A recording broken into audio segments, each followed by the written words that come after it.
Malo lava Samoa I lau mai moanga. Mo le silafia o tātou tangata Samoa, ma tangata Pasifika uma o lo nonofo mau I Amerika nei. O le tausanga le nei lua afe lua sefulu o le tausanga o le tusinga ingoa o le US Census Bureau.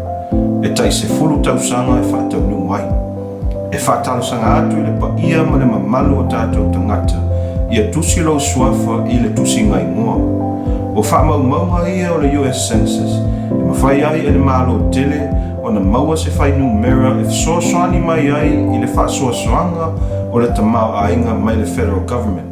Po tai o le malo o lo ngā lunua I Washington. E au ngā moa onga o whanau, whalele ai whale ma potu a onga, ma mau ai o lātou skola sipi. E au ngā fōi mo le whalele a tili o awala ma le taua atia e Apollo Kalame mo tangata matutua, ma tangata maua I mai tu maua le tino. Ma le tele o isi Apollo Kalame pe o le WIC, ma le welfare, mo lātou e 5 vai.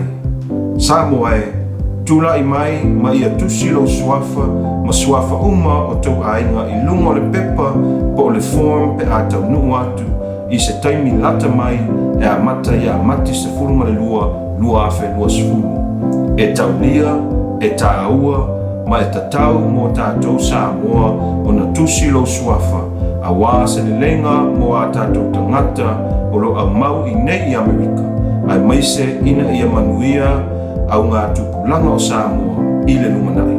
Ia whamanuia le atua soifua. Ta alofa Samoa, ia o le tausanga le nei o le lua afe lua sefulu.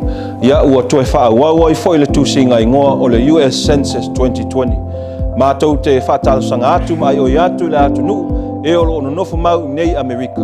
Tusi tau ingoa I le US Census pe a tau nuu atu pepa I le masino a perila mua. Au talamau! Samoa! Tusi